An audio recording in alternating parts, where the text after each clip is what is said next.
Ang gabi ay tahimik, ngunit ang tahimik na yon ay tila may mabigat na alingawngaw sa aking dibdib. Nakaupo ako sa gilid ng aking kama, hawak ang isang tasa ng mainit na tsokolate na halos hindi ko naman iniinom. Ang bawat tunog ng orasan sa dingding ay parang malakas na hampas sa aking utak. Paalala na kahit gaano ko kagaling magtago, hindi ko kayang takasan ang orasan ng nakaraan. Ako si Mia at hindi ako si Mia. Ang pangalang yon, ang katauhang yon, ay itinahi ko mula sa mga sinungaling na sinulid. Walang Mia sa mga tala ng ospital, sa mga tala ng paaralan, o kahit sa mga lumang litrato. Ang Mia na kilala ng mga kapitbahay, ng kasamahan ko sa trabaho, at ng barista sa paborito kong kapehan ay isang katang-isip lamang. Ang totoo, ang pangalan ko ay Elise, isang pangalang iniwan ko sa isang lumang apartment, sa isang lungsod na sinusunog ng mga alaala. Mahirap magpalit ng pagkatao. Ang bawat detalye, mula sa tono ng iyong boses hanggang sa paraan ng iyong paglalakad, ay kailangang baguhin. Kailangan kong burahin ang Elise na palaging bumubulong sa likod ng aking utak, na parang anino na hindi ko kayang takasan. Ngunit ginawa ko ito. Ginawa ko ito dahil wala akong ibang pagpipilian. Ang unang buwan bilang Mia ay mahirap. Parang nakasuot ako ng maskara na masyadong masikip, na kahit anong pilit kong iwasto ay hindi pa rin akma. Ngunit sa paglipas ng panahon, natututunan kong ngumiti tulad ng Mia, tumawa tulad ng Mia, at maniwala sa mga kasinungalingan ng Mia. Ang Elise ay naglaho, o kahit paano, iyon ang inaakala ko. Hanggang sa dumating ang gabing iyon, may kumatok sa pinto. Ang tunog ng unang katok ay tila bulong lamang, ngunit ang pangalawa at pangatlo ay mas malakas, mas matalim. Tumayo ako, iniwan ang tasa ng tsokolate sa lamesa at dahan-dahang lumapit sa pinto. Ang bawat hakbang ko ay parang may bigat na bakal at naramdaman ko ang malamig na pawis na bumalot sa likod ng aking leeg. "Sino yan?" tanong ko. Pinipilit panatilihin ang boses ni Mia. Ang boses na magaan, magiliw, walang takot, walang sagot. Sinilip ko ang peephole. Wala akong nakita. Walang tao sa labas, walang anino, walang galaw. Ngunit alam kong merong tao. Alam kong merong presensya. Kung sino ka man, umalis ka na. Tatawag ako ng pulis. Banta ko, kahit hindi ko alam kung gaano kakatwa ang aking tono. Ang kamay ko ay nanginginig habang hawak ang doorknob, ngunit hindi ko ito binuksan. Hindi ko kayang buksan. Tumalikod na sana ako upang bumalik sa kama nang muli kong marinig ang isang tunog. Hindi katok, kundi parang papel na nagkiskisan sa sahig. Bumalik ako sa pinto at dahan-dahang binuksan ito. Sapat lang upang makita ang isang sobre na nakapatong sa aking doorstep. Mabilis kong sinuri ang paligid. Wala pa rin akong nakita. Walang tao, walang sasakyan, walang abiso ng buhay. Kinuha ko ang sobre at sinara ang pinto ng may pagmamadali. Ang puso ko'y parang tambol na walang tigil sa pagdagundong habang binubuksan ko ang papel sa ilalim ng ilaw ng sala. Ang laman nito ay isang larawan, isang lumang litrato na alam kong hindi maaaring magkamali ako. Ako iyon. Ako, si Elise. Ang litrato ay kuha sa isa sa pinakamadilim na bahagi ng buhay ko.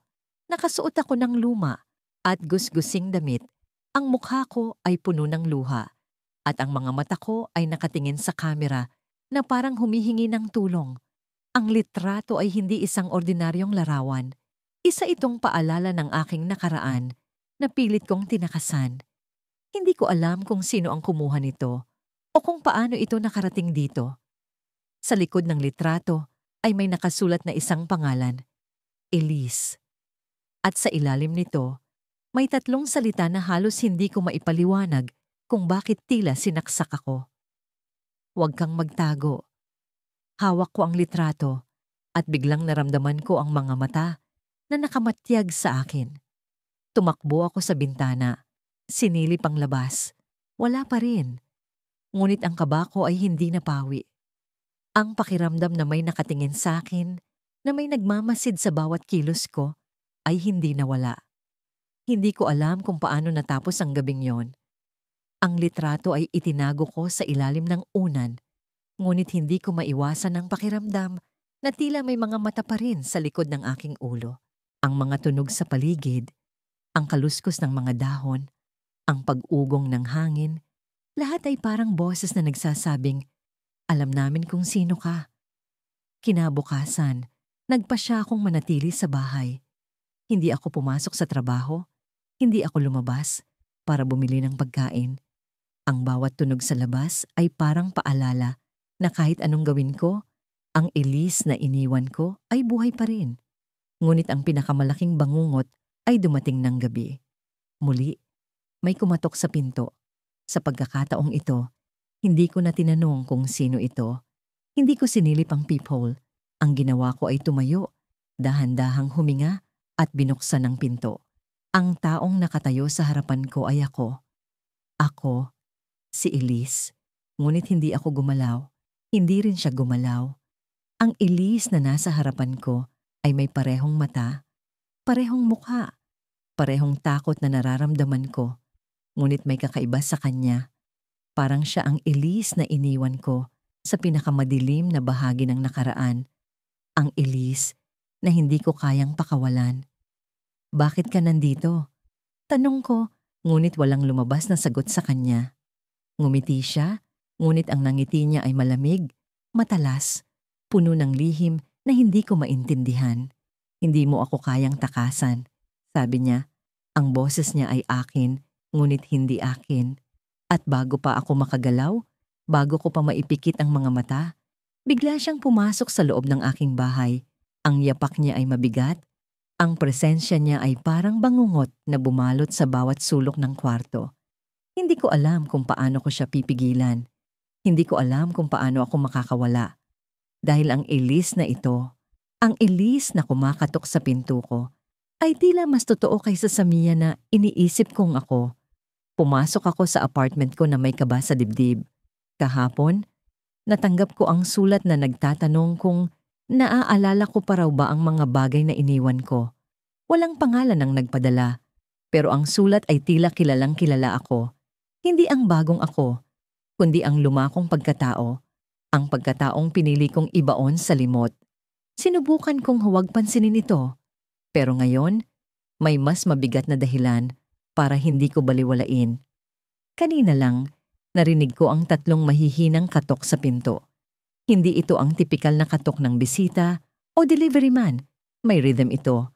Halos parang pananakot. Tumayo ako sa likod ng sofa. Hindi gumagalaw, hindi humihinga. Tumigil ang katok, pero ang presensya nito ay nanatili. Parang multo. Nang sumilip ako sa peephole, walang tao sa labas. Ngunit sa sahig, may isa na namang sulat. Ito ang pangalawa. Inabot ko ang sobre na nanginginig ang mga daliri. Hindi ko na pinansin ang takot. Binuksan ko ito. Hindi mo maitatago ang lahat ng kasinungalingan. Alam ko kung sino ka. Ang mga salitang iyon ay nakasulat sa makinis na papel. Ang tinta ay tila sariwa pa. Mabigat ang mga letra sa paningin ko. Ang lohikal na isip ko ay nagsasabing prank lang ito. Isang laro ng malisyosong tao na walang magawa. Pero ang puso ko ay kumakabog, sumisigaw ng babala. Ang sulat ay may kasamang isang maliit na larawan. Ako, sa dati kong anyo. Ang lumang mukha ko, ang lumang buhok, ang lumang buhay. Isang snapshot mula sa nakaraan. Hindi ko kayang mag-isip ng maayos. Kinuha ko ang cellphone ko at hinanap ang contact ni Clara, ang kaibigan kong tumulong sa akin na lisanin ang lumang mundo ko. Siya ang nagbigay sa akin ng bagong pangalan, bagong tirahan at bagong kwento. Siya ang tanging tao na may alam kung sino talaga ako. Pero bago ko pa matawagan si Clara, narinig ko ang tunog ng boses mula sa labas ng pinto. Alam kong nandyan ka, Lyra. Lyra, ang lumang pangalan ko, ang pangalang tinanggal ko sa sistema, isinumpang hindi na muling gamitin. Tumayo ako, nanlalamig ang buong katawan. Kung sino man ang nasa labas, Alam niya ang lahat tungkol sa akin. Hindi ko alam kung sasagot ako, kung bubuksan ko ang pinto, o kung magtatago na lang ako habang umaasa na kusa siyang umalis. Ngunit bago pa ako makapagdesisyon, narinig kong bumukas ang elevator sa pasilyo. Tumila ang boses at biglang katahimikan ang bumalot sa paligid. Hindi ko alam kung paano ko nagawang lumapit sa peephole. Sinilip ko ulit ang labas at gaya ng inaasahan, wala na roon ang tao. Pero may kakaibang bagay sa harap ng pinto ko. Isang kahon. Maliit, itim, at may pulang laso sa ibabaw. Hindi ko alam kung dapat ko bang kunin o hayaan na lang ito roon. Ngunit ang bahagi ng utak ko na laging naghahanap ng sagot ay hindi mapakali. Kinuha ko ang kahon, dahan-dahan, at pumasok ulit sa loob. Binuksan ko ang kahon at ang unang bumungad sa akin ay isang piraso ng papel. Nakabuo ito ng tanong na tila sumisigaw sa pagkatao ko. Ano ang ginawa mo sa akin? Sa ilalim ng papel, may nakalagay na maliit na bagay. Isang pulang lipstick. Hindi ito ordinaryong lipstick. Ito ang eksaktong brand at kulay na lagi kong ginagamit noong ako pa si Lyra. Ang kulay na yon ay simbolo ng dati kong buhay, ng dati kong kasinungalingan. Ang lipstick na yon ang naging bahagi ng bawat panloloko, bawat manipulasyon, bawat bagay na ginawa kong mali. Binalot ako ng paranoia. Sino ang gumagawa nito? Sino ang may alam sa mga detalye ng nakaraan ko? At paano niya ako natagpuan? Sa isip ko, walang paraan para mahuli ako. Nilinis ko ang lahat ng bakas ng pagkatao ko. Sinunog ko ang mga lumang dokumento, nagpalit ng pangalan, nagpalit ng hitsura. Ang bagong ako ay isang perpektong bersyon ng sarili. Malinis, tahimik, walang kasalanan. Pero ngayon, parang ang bawat hakbang na ginawa ko para makalayo ay nagiging daan pabalik. Sinubukan kong tawagan si Clara. Sumagot ang linya, pero hindi siya ang nasa kabilang dulo.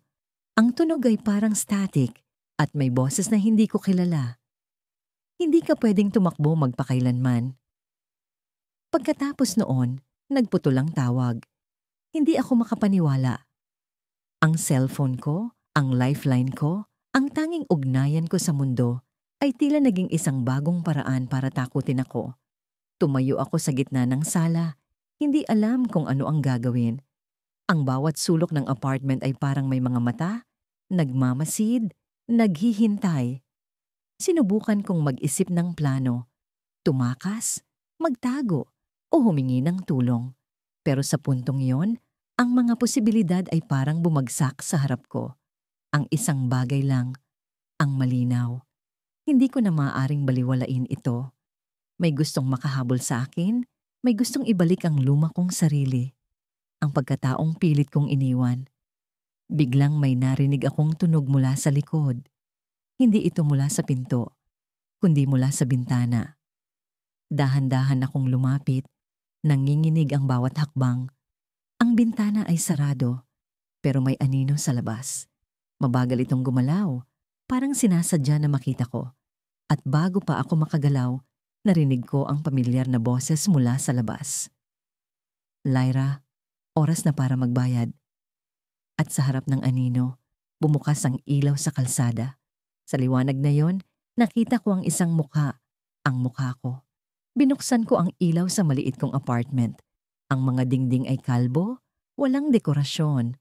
Parang bagong nilinis na canvas na hindi pa dinadampian ng pintura. Ganito ko gusto.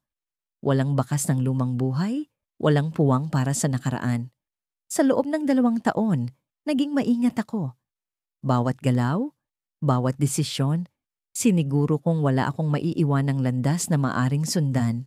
Lahat ng dokumento, sinira. Ang pangalan ko, binura. Ang pagkatao ko, binaliktad.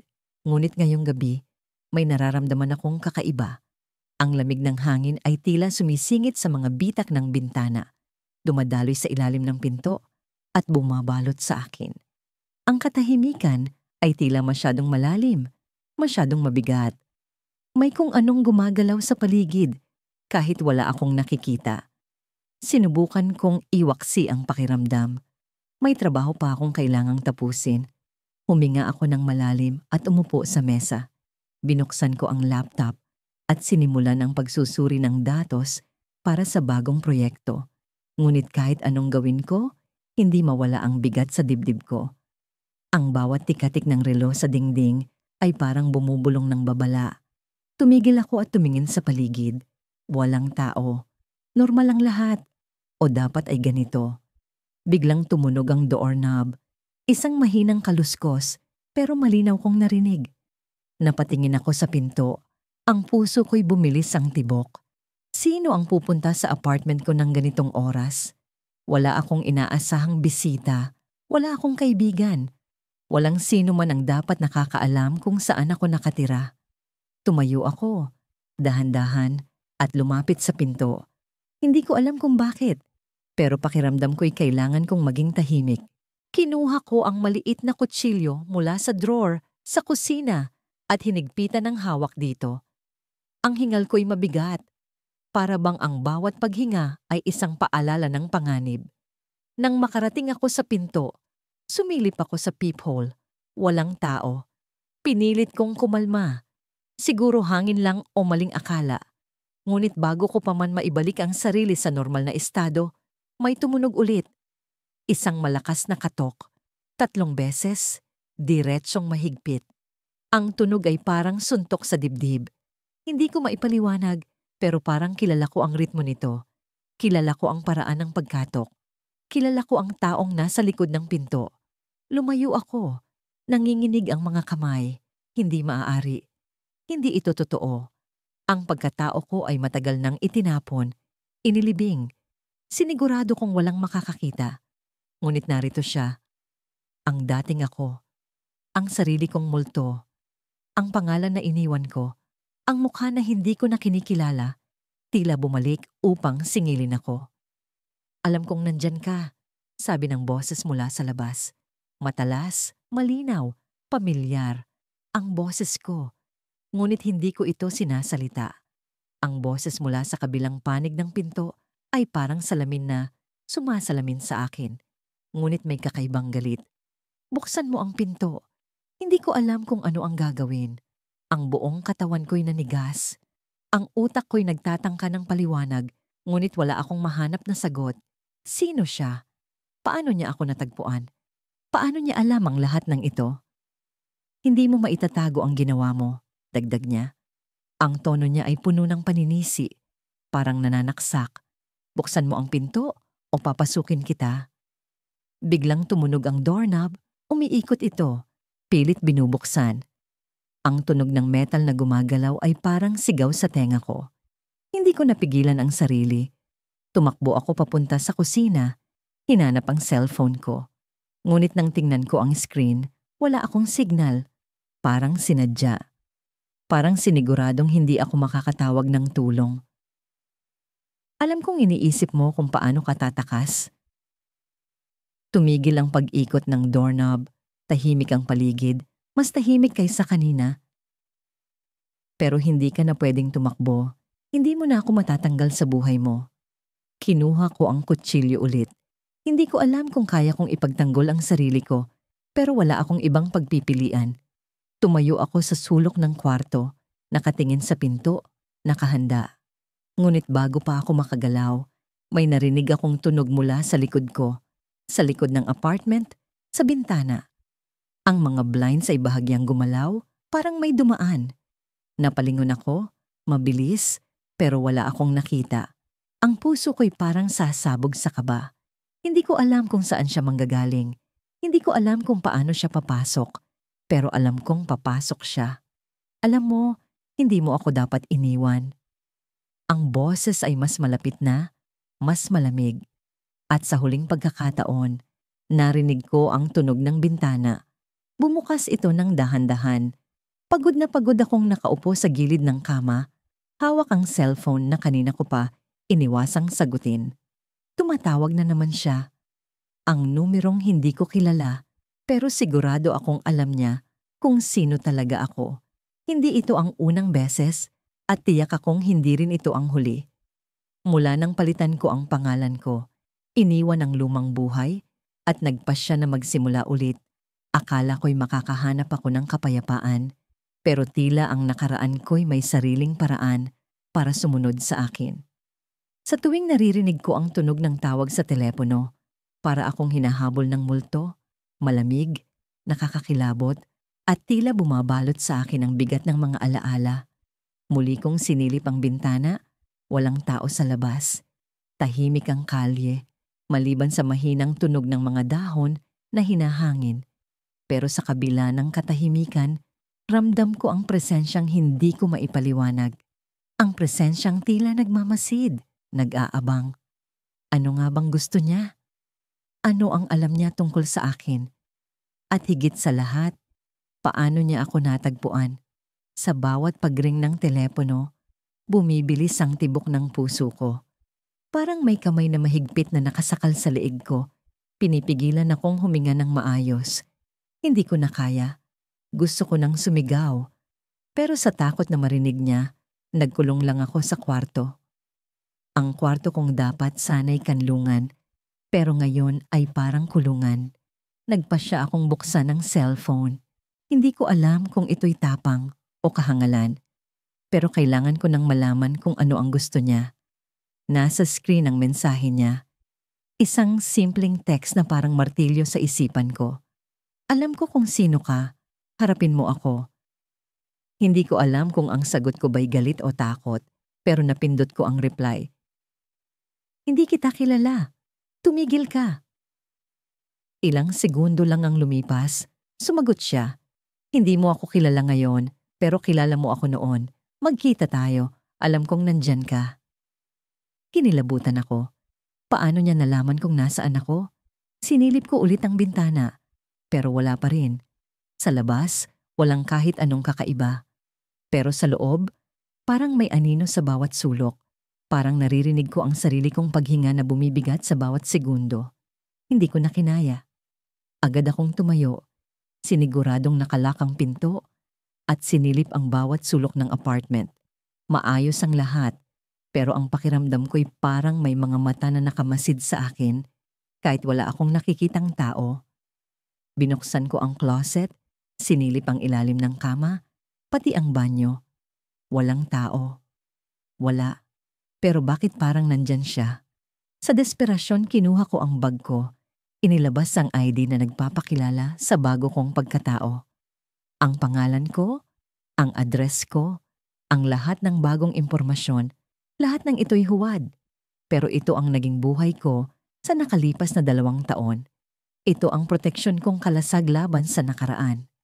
Pero ngayon, parang basag na ang kalasag na yon.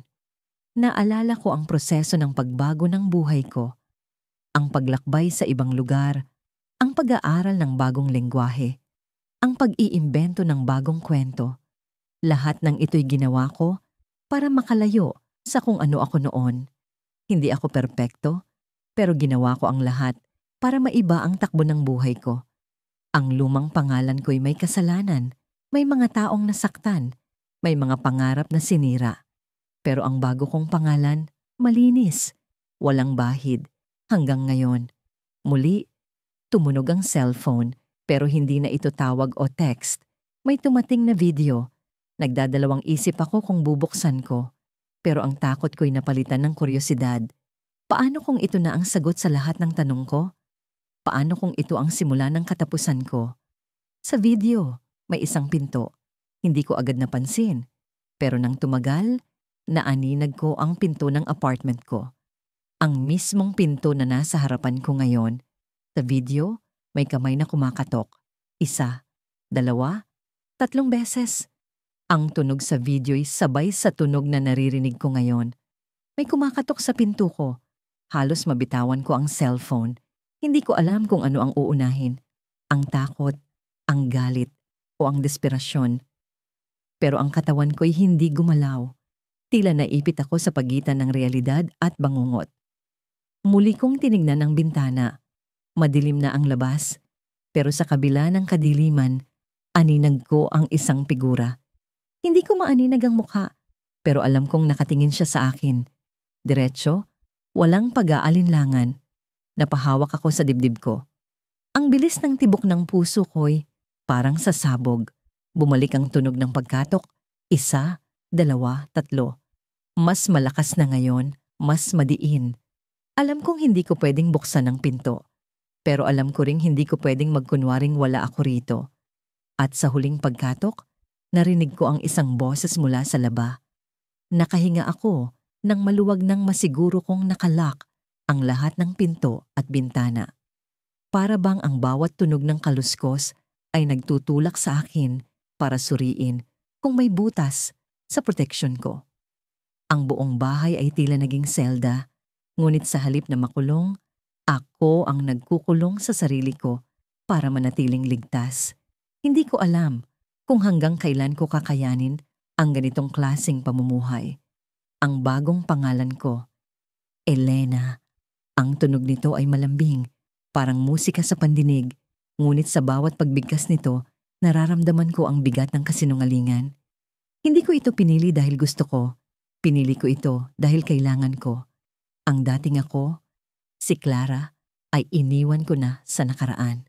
Ang bawat alaala, ang bawat pagkakamali, pinilit kong ilibing.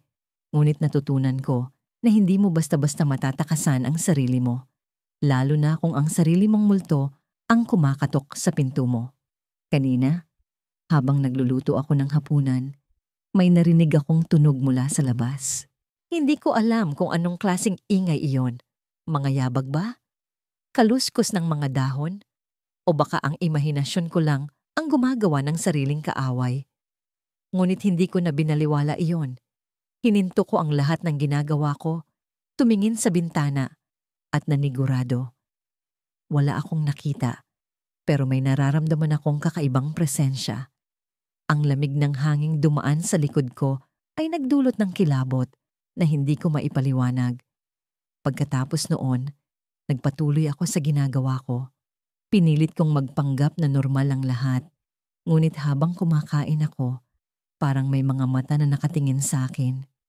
Tumayo ang balahibo ko at kahit pa sinubukan kong huwag pansinin, hindi ko mapigilan ang paglingon sa paligid. Tumayo ako. Kinuha ang kutsilyo mula sa kusina at sinuri ang bawat sulok ng bahay. Walang tao. Ngunit ang pakiramdam na yon, ang pakiramdam na hindi ako nag-iisa, ay hindi maalis sa akin. Nang gabing iyon, mahimbing ang tulog ko. Pero nagising ako ng bigla dahil sa tunog ng malakas na katok. 3 beses? Mabilis. Parang may nagmamadali. Bumangon ako mula sa kama, hinanap ang pinagmula ng tunog. Ang mga mata ko ay dahan-dahang nag-adjust sa dilim at ang puso ko ay parang tumatalon palabas ng dibdib ko. Nasa pintuan ng tunog. May tao sa labas. Hindi ako gumalaw. Hindi ako nagsalita. Pinilit kong huwag huminga ng malakas. Tumayo ako malapit sa dingding, nakikinig kung may susunod pang katok. Ilang segundo ang lumipas at narinig ko ang tinig ng isang babae. Clara, tawag niya. Ang boses niya ay pamilyar ngunit parang malayo. Parang galing sa ibang mundo. Hindi ko alam kung gising pa ako o nananaginip. Paano niya nalaman ang pangalan ko? Walang sino man sa lugar na ito ang dapat na nakakakilala sa akin. Tinawag niya ulit ang pangalan ko, mas malakas ngayon. Clara, alam kong nandyan ka. Pag-usapan natin ito. Napalunok ako ng laway, pilit na iniisip kung ano ang gagawin. Hindi ko siya kilala. Ngunit ang boses niya ay tila may kapangyarihang bumutas sa lahat ng proteksyon na itinayo ko. Lumapit ako sa pintuan, dahan-dahan, at sinilip mula sa maliit na bintanang salamin sa gilid nito. Sa labas, may isang babae. Nakasuot siya ng itim na coat. Basa ang buhok mula sa ambon sa labas. Hindi ko maaninag ng husto ang mukha niya. Pero ang liwanag ng poste sa kalsada ay sapat na para makita ang mga mata niyang nakatingin diretso sa akin. Alam niyang nandoon ako. Hindi ko alam kung paano, pero sigurado siyang naroroon ako.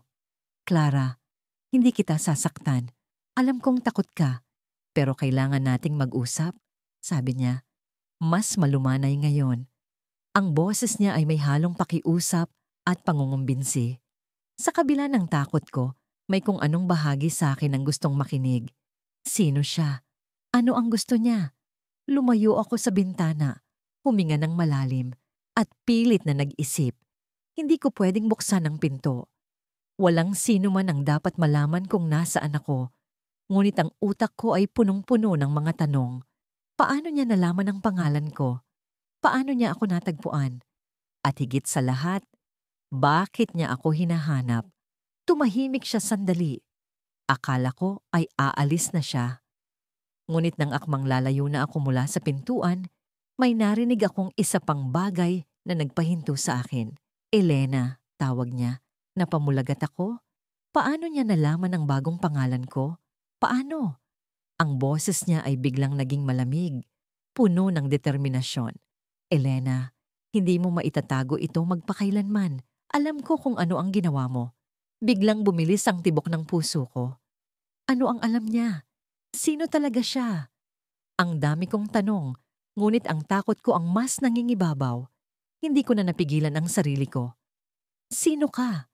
Sigaw ko. Ang boses ko ay nanginginig. Walang sumagot. Tahimik sa labas. Tumayo ako roon.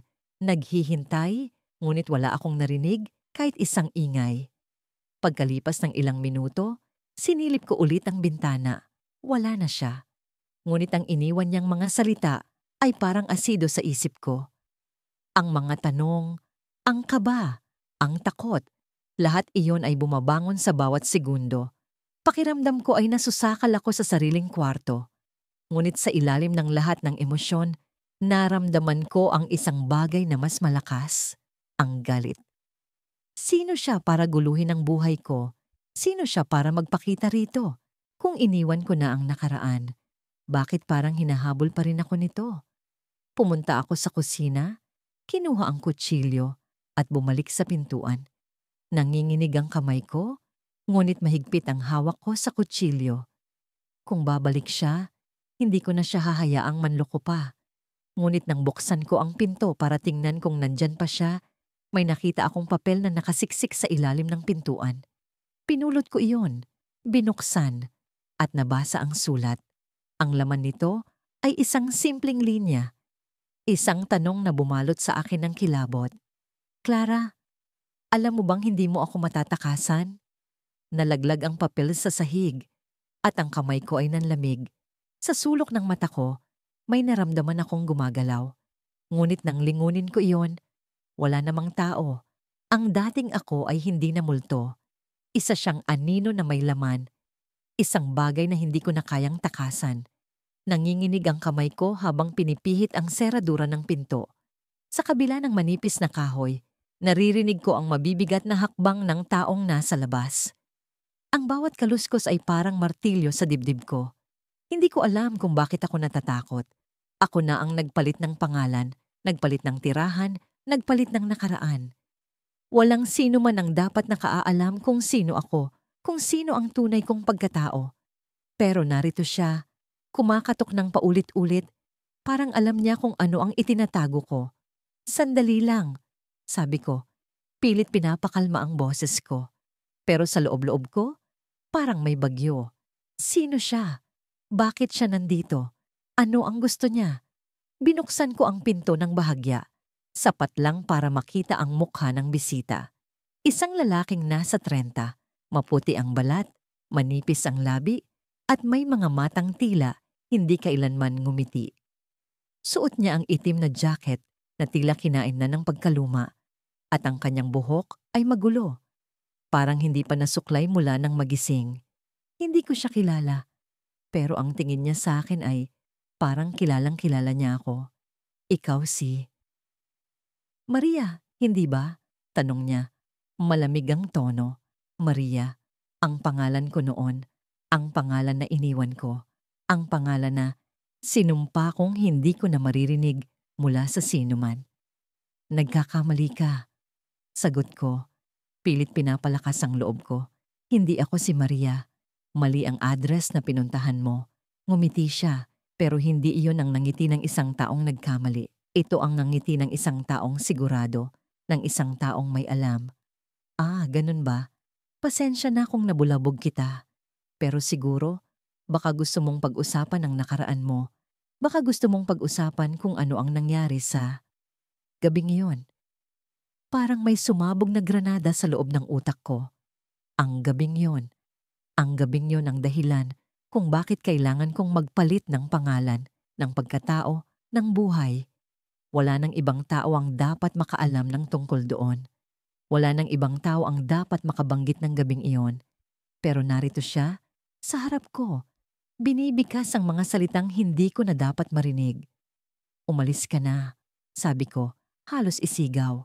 Sinubukan kong isara ang pinto, pero hinawakan niya ang gilid nito, pinipigilan ang paggalaw. Maria, anya, mas mababa ang boses, mas malamig. Kapag hindi mo ako kinausap ngayon, babalik ako. At hindi lang ako ang babalik. Hindi mo alam kung sino-sino ang nakaalam ng tungkol sa'yo. Nag-freeze ako. Parang may humawak sa mga paa ko, hindi ako makagalaw. Sino-sino pa ang nakaalam? Paano? Ang bawat hakbang na ginawa ko para itago ang sarili ko ay maingat. Sobrang maingat. Sinigurado kong walang sino man ang makakakita ng koneksyon sa pagitan ng lumang ako at ng bago kong pagkatao. Pero narito siya, isang stranghero, isang multo mula sa nakaraan. Bumungad sa harap ko, dinadala ang mga tanong na hindi ko kayang sagutin. Anong gusto mo? Tanong ko, halos pabulong. Hindi ko na kayang magsinungaling. Hindi ko na kayang magpanggap. Ngumiti ulit ang lalaki. Pero ngayon, may halong awa sa kanyang ekspresyon. Gusto ko lang makausap ka. Tungkol sa nangyari. Tungkol sa mga iniwan mo. Iniwan. Parang may karayom na tumusok sa dibdib ko. Totoo ba? May iniwan ba akong hindi ko alam? May hindi ba ako natapos? Ang bawat detalye ng gabing yon ay nasa isip ko. Paulit-ulit na naglalaro sa mga panaginip, sa mga bangungot. Alam ko kung ano ang ginawa ko. Alam ko kung bakit ko ginawa. Wala akong iniwan. Hindi ko alam ang sinasabi mo. Sagot ko, kahit ang boses ko ay nanginginig. Kung may iniwan man ako, hindi na mahalaga. Wala na akong pakialam. Huminga siya ng malalim. Parang sinasadyang iparamdam sa akin ang bigat ng hangin. Maria, hindi ka ba curious kung anong nangyari sa kanya? Sa taong yon? Ang puso ko ay parang sumabog sa dibdib ko. Ang taong yon. Hindi ko makakalimutan ang mukha niya, ang boses niya, ang mga huling salitang sinabi niya bago ang lahat ay natapos. Ang taong iyon ang dahilan kung bakit ako nandito ngayon. Ang taong iyon ang dahilan kung bakit ako tumatakbo, kung bakit ako nagtatago, kung bakit ko binaliktad ang mundo ko para maging isang bagong tao. Aalis ka ba o hindi? Tanong ko, mas matapang ang tono, pero alam kong hindi ko siya kayang takutin. Alam kong hindi siya aalis ng basta-basta. Ngumiti siya ulit, pero ngayon may halong lungkot. Nasa labas siya, sabi niya. Naghihintay. Hindi ko maintindihan ang sinabi niya. Sino ang nasa labas? Sino ang naghihintay? Pero bago pa ako makapagtanong, tumalikod siya. Iniwan akong nakatayo sa may pintuan, tuliro, takot, litong-lito. Tumingin ako sa paligid, sa kalsada, sa mga puno, sa mga anino. At doon ko siya nakita. Sa ilalim ng ilaw ng poste, nakatayo ang isang figura, pamilyar, hindi maikakaila. Ang taong iyon. Hindi ko alam kung paano. Hindi ko alam kung bakit. Pero narito siya, nakatingin sa akin, parang hindi siya kailanman nawala. At doon ko napagtanto, hindi ako ang nagtatago. Siya ang nagtatago. Siya ang naghintay. At ngayon, siya ang babawi. Nanginginig ang mga kamay ko habang pinipindot ang lock ng pinto. Naririnig ko ang muling pagkatok mula sa labas. Mas malakas ngayon. Parang panawagan na hindi ko kayang baliwalain. Ang tunog na yon ay parang martilyo na tumatama sa dibdib ko. Sino ang nasa labas? At paano niya nalaman kung saan ako nakatira? Ang mga tanong na yon ay naglalaro sa isip ko, pero ang takot ang nangingibabaw. Parang may malamig na kamay na humihila sa akin, palapit sa pinto. Kahit ang buong katawan ko ay gustong lumayo. Alam kong naririyan ka, sabi ng boses mula sa labas. Babae, pamilyar, napahalukip-kip ako. Hindi ko maipaliwanag kung bakit parang kilala ko ang tono ng kanyang pananalita. Matigas, puno ng tiyaga, ngunit may bahid ng sakit. Sa bawat salitang binibitawan niya, mas lalong bumibigat ang dibdib ko. Paano niya ako natagpuan? Ginawa ko na ang lahat para burahin ang dati kong pagkatao. Ang lumang pangalan ko, ang mga kaibigan ko, ang nakaraan kong buhay, lahat iyon ay iniwan ko sa likod, itinapon na parang basurang hindi na kailangang balikan. Ngunit narito siya, ang lumang mundo ko, kumakatok sa bagong buhay na pilit kong binuo. Magpapaliwanag ako, hindi kita sasaktan, kausapin mo lang ako. May bahagyang panginginig sa boses niya, parang desperado. Hindi ko alam kung anong mas nakakatakot, ang boses na yon na tila may alam tungkol sa akin, o ang katotohanang parte ng sarili ko ang gustong tumugon. Parang may dalawang tao sa loob ng katawan ko, nag-aaway. Ang isa ay sumisigaw na huwag buksan ang pinto. Ang isa ay nagtatanong kung bakit hindi ko kaya. Kinuha ko ang kutsilyo mula sa kusina. Hindi ko alam kung saan ako humuhugot ng lakas, pero tumayo ako sa harap ng pinto. Ang bawat hakbang ay parang laban sa sarili kong mga paa. Ang malamig na bakal ng kutsilyo sa kamay ko ay nagbibigay sa akin ng kaunting seguridad, kahit alam kong wala akong karanasan sa paggamit nito. Ang pinto ay parang pader na naghihiwalay sa akin mula sa isang bagay na hindi ko pa kayang harapin. Dahan-dahan kong inilapit ang mata ko sa peephole. Sa una, wala akong makita. Madilim ang pasilyo sa labas, ngunit nang masanay ang mata ko, unti-unti kong naaninag ang hugis ng isang babae. Hindi ko maaninag ng buo ang mukha niya, pero sapat na ang nakita ko para magpatibok ng mabilis ang puso ko. Siya ay may suot na maluwag na jacket, at ang buhok niya ay nakapusod. Hindi ko maalis ang pakiramdam na parang nakita ko na siya dati. Pero paano? Ako na ba ang nakakalimot?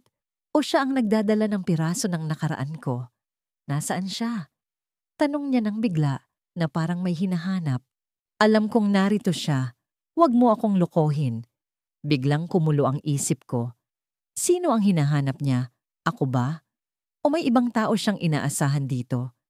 Pinilit kong pigilan ang hininga ko para hindi niya marinig ang presensya ko sa loob. Ngunit masyadong mabilis ang mga pangyayari. Sa isang iglap, narinig ko ang tunog ng isang bagay na tumama sa pinto. Nagulat ako. Sinusubukan ba niyang buksan ito? Napaatras ako. Ang kutsilyo ay mahigpit na nakahawak sa kamay ko. Kung nandyan ka, makinig ka. Hindi kita sasaktan. Pero kailangan mong malaman ang totoo. Sabi niya. Mas mababa na ngayon ang tono ng boses. Ang bawat salita ay parang karayom na tumutusok sa balon ng mga alaala sa utak ko.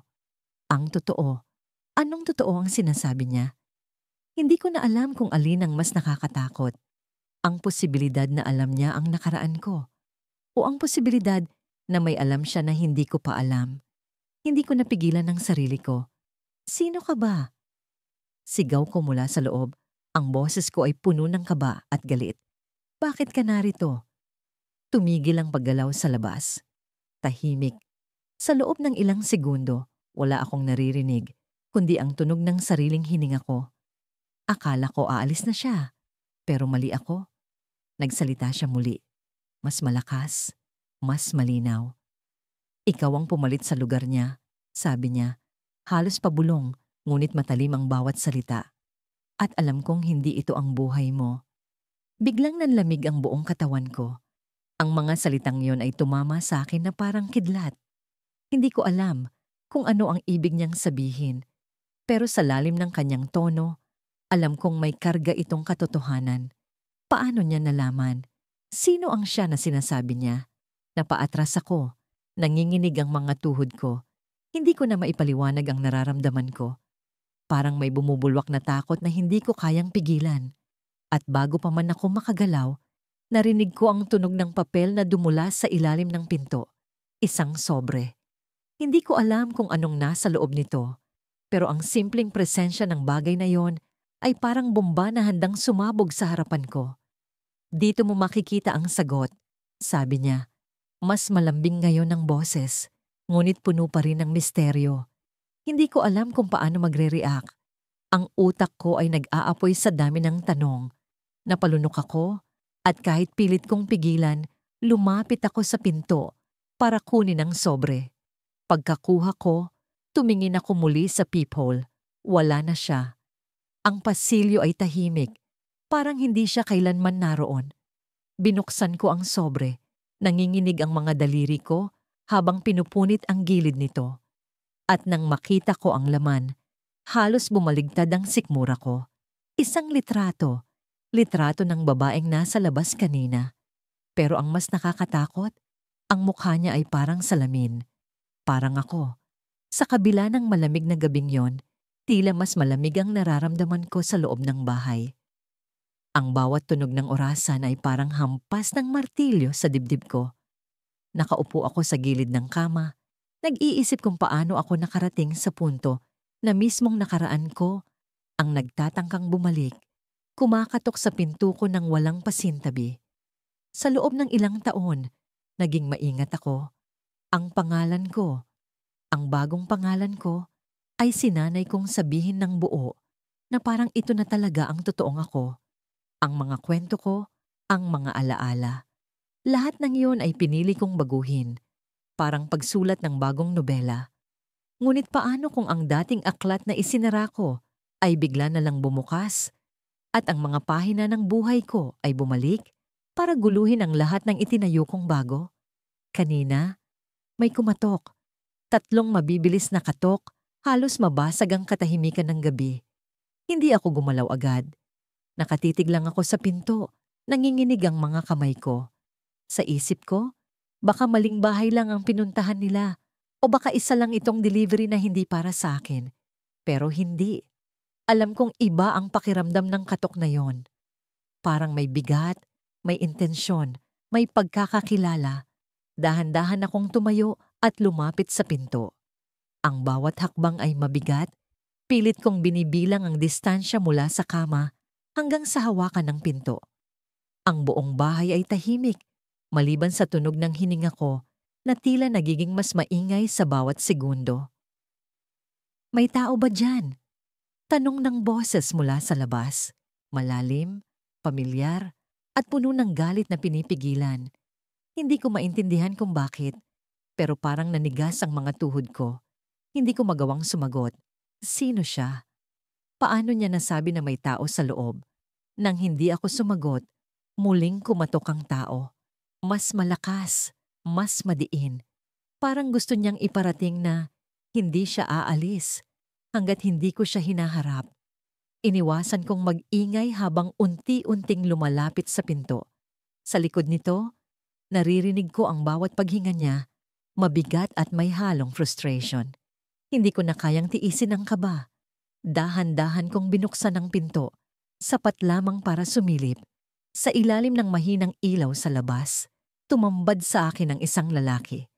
Ang mga mata niya ay pamilyar, masyadong pamilyar. Parang nakita ko na ang mga yon sa salamin, sa mga panaginip, o sa mga bangungot na hindi ko maalis sa isip. Bakit ka nandito? Tanong ko. Pilit na pinapanatiling matatag ang boses ko. Hindi ko alam kung tama bang magtanong, pero hindi ko rin napigilan. Ngumiti siya, pero ang ngiti niya ay walang init. Hindi mo ba ako namimiss? Sabi niya. Diretsyong nakatingin sa akin. Ang boses niya ay parang isang sirang plaka. Paulit-ulit kong naririnig ang mga salitang yon sa utak ko. Pero hindi ko maalala kung saan. Hindi ko alam kung anong gagawin. Ang pinto ay kalahating bukas. Pero nararamdaman ko na parang nasa loob na siya ng bahay. Nasa loob na siya ng utak ko. Wala kang karapatang nandito. Sagot ko, mas madiin, mas matapang. Pero sa loob-loob ko, alam kong hindi ko kaya ang laban na ito. Ah, ganun ba? Sagot niya, sabay hakbang palapit. Sinarado ko ang pinto ng biglaan. Halos mabagsak ito sa lakas ng galaw ko. Narinig ko ang pagtawa niya mula sa labas, mababa at puno ng panunuya. Parang sinasabi niya na alam niyang hindi ko siya matatakasan. Tumakbo ako sa kusina, pilit hinahanap ang cellphone ko. Tumutunog ang mga paa ko sa sahig. Pero parang mas malakas pa rin ang tunog ng katok mula sa pinto. Hindi siya tumitigil. Para siyang isang asong ulol na gustong makapasok. Gustong maghanap ng kung anong nawawala. Nang makita ko ang cellphone ko, agad kong tinawagan ng pulis. Nang marinig ko ang boses sa kabilang linya, halos hindi ako makapagsalita. Nanginginig ang mga labi ko habang pilit kong ipinaliwanag ang nangyayari. May tao sa labas ng bahay ko. Hindi ko kilala kung sino, pero pakiramdam ko kilala niya ako. Habang inaayos ko ang tawag, narinig kong biglang tumigil ang katok. Ang katahimikan ay mas nakakatakot kaysa sa tunog ng boses niya. Hinanap ko ang sarili kong lakas ng loob para sumilip mula sa bintana. Wala na siya. Parang naglaho. Parang hindi siya kailanman naroon. Pero bago pa man ako makapagpahinga, may napansin ako sa mesa sa tabi ng pinto. Isang sulat, malinis ang pagkakalagay na parang iniwan ito ng walang pagmamadali. Kinuha ko ito. Nanginginig ang mga daliri ko habang binubuksan ang sobre. Sa loob, isang papel na may nakasulat na isang linya. Hindi mo maitatago ang sarili mo, ikaw pa rin ang ikaw. Sa ilalim ng linya, may pangalan. Ang tunay kong pangalan, ang pangalan na matagal ko nang iniwan, ang pangalan na pilit kong kinalimutan. Tumayo ako roon, hawak ang papel, habang bumibigat ang hangin sa paligid. Paano niya nalaman? Sino siya? At bakit parang kilala niya ako ng mas malalim kaysa sa pagkakakilala ko sa sarili ko? Ang ulan ay bumuhos ng mas malakas sa labas, tila isang babala mula sa langit. Nakaupo ako sa madilim na sulok ng sala, nakadikit ang likod sa malamig na pader. Ang mga tunog ng patak ng ulan sa bubong ay parang mga tambol na bumabayo sa aking dibdib. Sa kabila ng ingay, malinaw kong naririnig ang mga katok sa pinto. Mabigat, mabagal, at paulit-ulit. Alam kong hindi ito maaaring isang simpleng bisita. Ang ganitong oras ng gabi, sa ganitong kalakas na ulan, sino ang mag-aabalang kumatok? Ang mas nakakakilabot, alam kong wala ni isang tao ang dapat nakakaalam na narito ako. Sinigurado kong burado ang lahat ng bakas ng nakaraan ko. Lahat ng koneksyon, lahat ng alaala, parang isang kwentong isinulat sa tubig. Ngunit ngayon, ang lumang kwento ay biglang muling lumilitaw, kumakatok sa pinto. Huwag kang magpapadala. Bulong ko sa sarili ko, nagtatangkang pakalmahin ang sarili. Nanginginig ang kamay ko habang hinigpitan ko ang hawak sa kutsilyong kinuha ko mula sa kusina.